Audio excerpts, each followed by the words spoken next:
I was born in 1940 in Halliburton, the daughter of a clergyman who worked at a number of churches in the Madawaska Valley.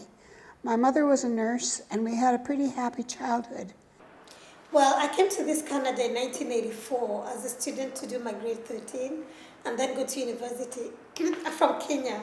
After graduating with a BA in anthropology from Concordia University in Montreal, I moved to Toronto to look for work.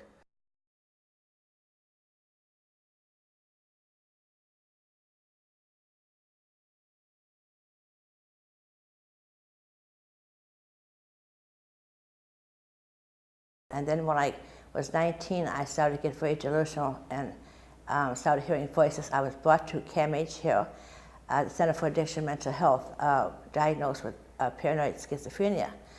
In 1977, however, my marriage broke up and I became suddenly very ill. The next 20 years, I suffered from nonstop hallucinations and delusions. Until then, I had been able to work and had studied both law and social work, but my career was cut short due to mental illness.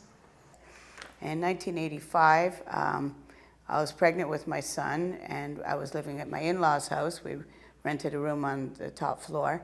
And what happened is the house caught fire. And I guess my husband was in a bit of shock, and I was in a bit of shock. I went to a shelter. I was driven to a shelter. And I went to a hospital, and I stayed there for 5 months. And during that time, I lost my housing that I was in. I lost a lot of days of work, so I lost my work, which I really loved.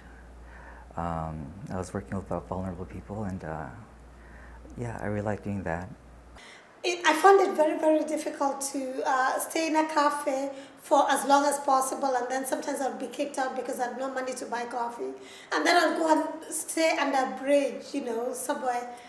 I remember a couple times calling street help, trying to get warm blankets or food or something, because we were on the side of the road.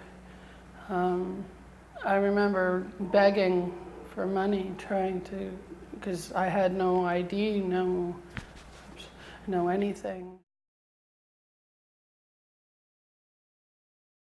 So out of the generosity and compassion of society, I was given housing, supportive housing, which changed my life around for the better.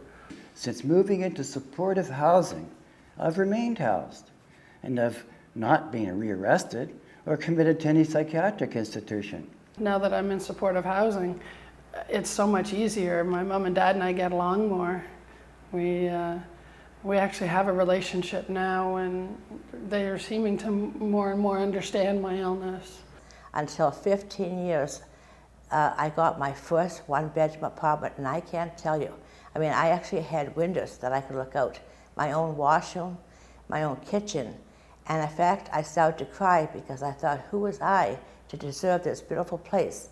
But once they get decent housing and supports, then they can move on with their life and do other things. And really, there's not enough supportive housing around for people who have experienced poverty and homelessness issues and mental health issues. And we need a lot more of it, but sometimes the government is reluctant to do anything because it costs money. But then on the other hand, in the long run, it saves money too, because if you create more supportive housing, then the government spends less money on social services, on health care, on the criminal justice system. So they might spend a little more money on housing, but in the long run, they're saving money on a lot of other problems. And once people get housing, a lot of times they can get jobs and move on with their life and pay taxes like everybody else. So in the long run, everybody benefits. We do have knowledge of who we are. We are people with a voice. I'm an educated woman with a master's degree, and we all have talents, and to recognize our talents and recognize and listen and hear our voices. And we do need to have support.